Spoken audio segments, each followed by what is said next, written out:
Fine. Today I am going to start with the changing cultural traditions. So, as in my previous lecture, I have discussed and I have explained you about how during the 11th to the 14th century, which was also considered as dark ages in the medieval history of Europe, because at that time, first of all, the Catholic Church were dominating the whole Europe, and they were not letting the Christians to go for to do new inventions and to explore new places, because they thought that these scientific inventions will ultimately lead to their logical reasoning, and through these logical reasoning they will start questioning the authority of the Pope. So and this century of Europe, that is from 11th to the 14th century, was based on the society of France, which was also known as the States, and it was also known as the name by the three orders. And during that time, the France became very powerful, and even it had become an imperial country under the French monarch, and so it had conquered many parts of the Europe, including England. So England was also once the part of France, and it was the colony of France during the 11th century, when the king of Normandy conquered England and established its authority over there, established its control over there, and made it a colony of France, and also established the three orders in which feudalism was imposed on England, and the people of England, who were the Angles and the Saxons, and who formed the common peasantry, they were forced to become the serf of the French king. And in this way, French language became the language of the aristocratic people. But due to some factors that were related to the climatic changes, the severe winters that prevailed in Europe for a longer duration of time, it started decreasing because of the change in the climate, and ultimately the duration of the summers increased, and so it led to the immense production of food crops, and ultimately this led to the more income to the peasants, and then the peasants started selling it into the market, and this led to the change in the profession, and they became traders, and ultimately this led to the formation of the marketplaces and emergence of new towns and cities. But again the climate changed, and again the shorter winters, shorter summers, and longer winters started. And then a severe bolt came to the Europe, because at that time when trade increased, then the people of the Europe, they started trading with the eastern countries, and uh, this led to the coming of a epidemic, which caused havoc in the Europe, and this was the bubonic plague. The bubonic plague was caused due to the rats that came along the ships which sailed from Asia to Europe. And when these ships which came from Asia to Europe, then the rats came also came with them to the poles of Europe, and these rats were infected with bubonic plague. So when these rats they also came to Europe, then they spread the bubonic plague, and ultimately this led to the finishing or perishing of the population of Europe, means millions died due to the bubonic plague which struck in Europe.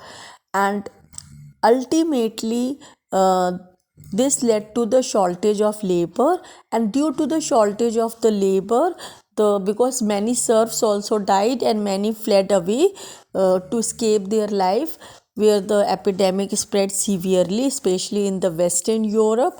And so ultimately, then this led to the uh, finishing of the serfdom, because now the serfs were no more, and hence the feudal lords, they had to uh, hire the laborers from the central Asia and from the central Europe, and who were demanding huge wages. And so a system of contract labor started in Europe. And then after that, when the feudal lords, they lost their authority and their power, and then a change in the political system evolved, and this led to the emergence of autocratic rulers, who were the absolutist rulers, who were having all the powers in their hand, that is the power to legislate, execute, and to do the judiciary. And they were the head of the army, that is the army was maintained under them, and there was no distribution of power. So when the political system changed, and these autocrats became very powerful, and they had their imperial interest, and hence it led to the formation of the colonies. And ultimately, these smaller states, which were annexed by these powerful rulers, were consolidated, and ultimately it led to the federation of states and the unification of states. And then again there was a revolt by the people, and ultimately it led to the emergence of nation states, where the feeling of nationalism emerged among the people, and the people struggled for their rights, and they wanted to make their country a republican form of government with their constitution, and also the freedom and equality to the citizens. So hence it ultimately led to the republican form of government, in which the people were not considered as subjects, but they were considered as citizens, and they were having their own rights, and there was a uniformity in the law, and in the uniformity in coinage, and so in this way trade also expanded. So there these till this you have studied in your previous chapter, that is the three orders, in which you have seen how the feudalism was feudalism finished due to the new political system that evolved during the 14th and the 16th century, and then the formation of the colonies, and ultimately formation of the nation states. Now in this chapter we'll continue with that, how the domination of the Catholic Church got over due to the evolve of the humanism, the feeling of humanism. And this feeling of humanism ultimately led to a new concept which came to be known as Renaissance. So Renaissance means rebirth of the new ideas, and rebirth of the new ideas, and ultimately with the rebirth of the new ideas, the people who were blindly faith, they have the blind faith on the church, they started questioning the church based on their logical reasoning, which ultimately led to the reformation movement, that is the reform in their Catholic Church, and a new sect evolved from it that came to be known as Protestantism. So these all things we are going to study in this chapter. Now,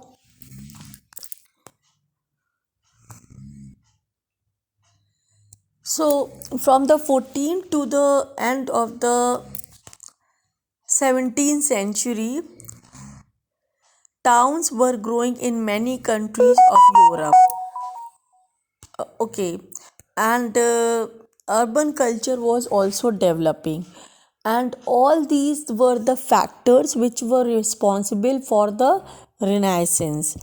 Like, first of all, the emergence of the nation states, that is, the people who were living in the nation states, their uh, status increased from the subjects to the citizens. They were having their own rights, and the government was an elected one. A republican form of government was there, and a constitution was there for their country, which was the supreme law of their country, and which the rules and regulations were not only for the people but also for the government. The government was also abided by it. So, first of all, for sharing of the power from the king to the representatives of the people. So, first factor for the Renaissance is the emergence of the nation states. Then, second were the emergence of the urban cities, and ultimately a new middle class that was also known as the fourth order, in which the most of the peasants who have acquired immense wealth, they started living in the cities, and they started trading instead of doing the agriculture work with the other foreign countries distant, and hence they became very rich, and they started living a very luxurious life, and this led to the feeling of humanism among them, because now they were no more interested in studying theology, but they were more interested in the subjects which were related to trade, like law.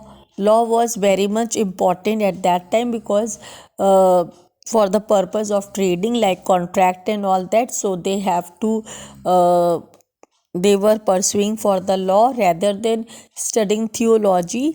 And then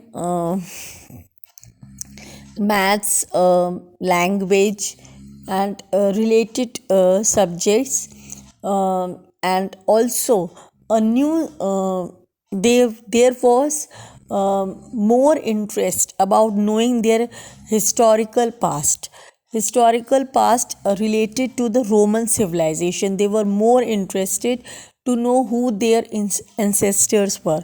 So now they started they wanted to know more about it. So instead of studying theology, they were more interested in archaeology, subjects like archaeology, so that they can know about their ancient glorious past, especially their Roman civilization, and how the people of the Roman civilization, who were their ancestors, were living. And when they came to know about their glorious past, then they were whatever priest used to tell to them that you have to live a simple life, they were no more interested in that, because they started questioning the priest, that their through their historical past, that their ancestors were living a luxurious life, and so why you are telling us to live a simple life. In this way, means history also played a very important role when they came to know that they were having a very glorious past of Roman civilization. And then the there were other factors which were related to the Renaissance, like the trade they were having with the foreign countries, so especially like Arabs. So, and so when they were come, and the people of Asia and China, so they were coming across with many people, and in this way, exchange of ideas was there. And so with the exchange of idea, they were learning about their culture and their tradition, and so they were more interested in that rather than their own uh, culture and tradition that is related to Christianity. Then at that time, in 1453, when Ottoman Empire also captured Constantinople, the capital of Byzantine Empire, then this was also the main reason that they came across the Turks, and the Turks when dominated upon them and uh, imposed so many things which were related to the Islamic tradition. Then also it uh, was the means it was the one of the main factor that they came to know about the Arab culture and all that. And then crusades also was the one of the factor that they came across the Arab tradition. So these were many things which ultimately led to the Renaissance, that is the rebirth of new ideas. uh, and ultimately it led to the evolve of the humanism. Okay, so this, I think so, this much you have. And artist also played a very important role in that. Now this renaissance occurred in Italy, because Italy geographical location is like this, that italy is Italy lies in the uh, Italy lies in the west, toward the southwest of the European continent, and it's a peninsular country. And so mostly the ships that were sailing towards the east, or the ships that were coming from the east towards the west, these ships have to halt over there for some time in Italy, for the purpose of fueling their ships and all that. And so the people of the Italy, they used to means come across these foreign people, and there was an exchange of idea was going on. And Italy became a hub of those people who were indulged in trading. And mostly the people also who were living in Italy, they were basically traders and the industrialists, and they were more interested in business rather than they were interest was related to theology or to the study of their own religion. They were going for long voyages. They were making long voyages, sailing to means long voyages in the sea for the purpose of trade. So they were not getting enough time for means doing prayers, and even they were not able to return to home for many means for many months. And so they were not able to go to the church, and Catholic churches were imposing them with many restrictions, so they were not means they were not interested to follow their religion very strictly. They wanted some freedom from their religion. uh, so these people who were living in Italy, they were basically the traders and the merchants, and they were more interested in the business studies, in the law, and other subjects rather than studying the theology. So this was one of the reason that Renaissance emerged in Italy.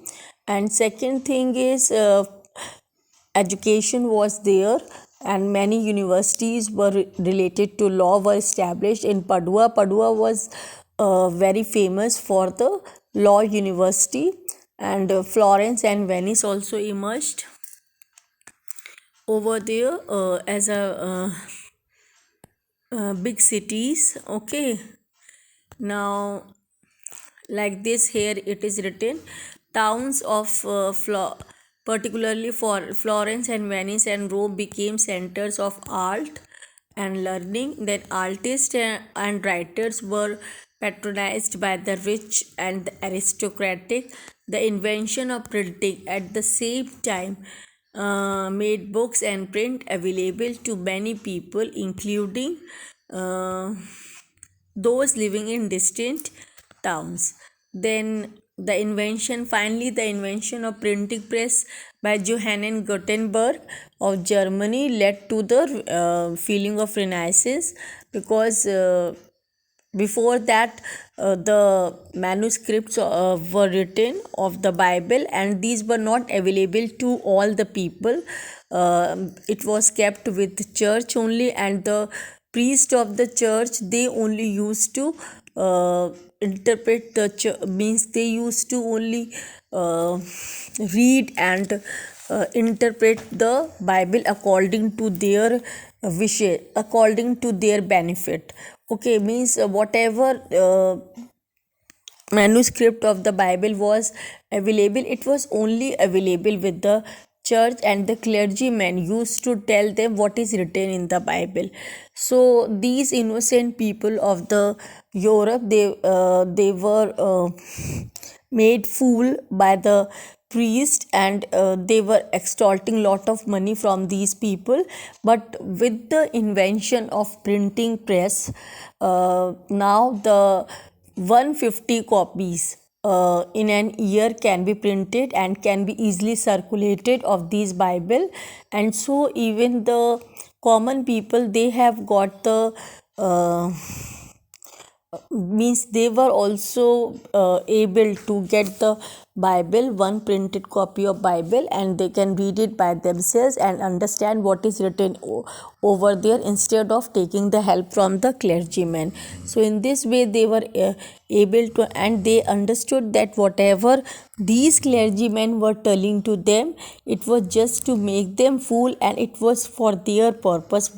So it was not there in the Bible. So in this way this led to the questioning of whatever they were telling by these common people. Okay, and then history, as I have told you, that when they excavated their Roman civilization, they came to know that they were having such a glorious past. And then and they were the world with the ancient one of the Greek and Roman. So religion came to be seen as something with each individual and should choose for himself. Means now first of all, the person was not having its own identity, and he was not allowed to choose anything for himself. But now they with the knowledge of the everything science and their history and all that, they now concept a new concept involved, and that concept was related that one should have their own individuality, and one should be able to choose its religion for itself. The church earth centric belief was overturned by scientists who began to understand the solar system, and new geographical knowledge overturned the Europe centric view that the Mediterranean Sea was the center of the world.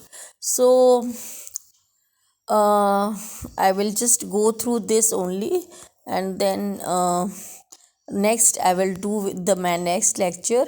So just let me read out with it. There is a vast amount of material on European history from the 14th century: documents, printed books, paintings, sculptures, buildings, textiles. Much of this has carefully uh, preserved in archives. Archives means government museums, art galleries and museums in Europe. So मतलब उस समय जो है बहुत ज़्यादा जो है उस समय की लिखी हुई दस्तावेज, प्रिंटेड बुक्स, ये सब बहुत सारे अवेलेबल हैं, और वो सब वहाँ पे सुरक्षित रखी हुई हैं. From the 19th century, historians use the term renaissance मतलब ये जो 19वीं शताब्दी में उन्होंने इस शब्द का पूरी तरीके से इस्तेमाल करना शुरू कर दिया था, जिसको कि रिनाइसेंस कहा जाता है। रिनाइसेंस मतलब रीबर्थ, यानी कि नए विचार का पुनर्जन्म, मतलब विचारों का पुनर्जन्म, रीबर्थ ऑफ आइडियाज़, ठीक है ना। टू डिस्क्राइब, तो रिनाइसेंस मीन्स रीबर्थ, रीबर्थ मतलब पुनर्जन्म, तो पुनर्जन्म किसका? विचारों का। To describe the cultural challenges of this period, the historian who emphasized these the most was a Swiss scholar, Jacob Burkhaldi, 1818 to 97, of the German historian Leopold von Ranke. Okay, so he was the one, Jacob Burkhaldi, who gave this word to this period. Okay, when the new ideas emerged, that is the Renaissance world. Okay, and then to him, Burkhaldi was dissatisfied with these very limited goals that his master had set out for him. To him, politics was not the be all and end all in history writing. History was as much. So he was very much interested. He was very much interested in history, and he said कि history is not only the politics of that particular period, but history includes all the aspects. Means history is very vast. It not only includes the politics, it also includes the society prevailing at that time, it also includes the religion, it also includes the scientific inventions that happened during that time, and the geographical aspect also, like the climatic changes and all that. So history is not only the politics.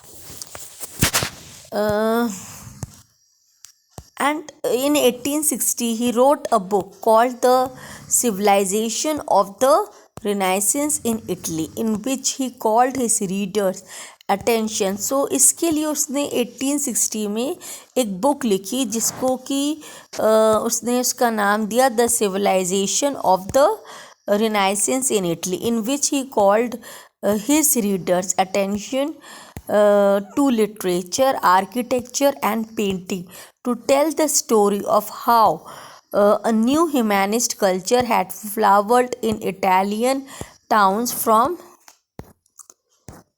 the 14th to the 17th century. This culture, he wrote, was characterized by a new belief that man as an individual was capable of making his own decisions and his developing. Means he उसका मानना ये था Jacob का कि मतलब अब आज के जो नया युग का जो इंसान है, उसकी अपनी खुद की एक पहचान और उसको मालूम है कि सही है क्या है और क्या उसके लिए गलत है। उसको किसी की एडवाइस की ज़रूरत नहीं, वो अपने लिए उसको अपने लिए वो सही चीज़ का चुनाव कर सकता है। और उसको अब जो है वो चर्च की जो शिकंजे से मुक्त हो चुका है। जैसे कि पहले मेडिवल टाइम में चर्च का डोमिनेशन था और वो अपनी निर्णय खुद कर सकता है किसी भी चीज़ के लिए।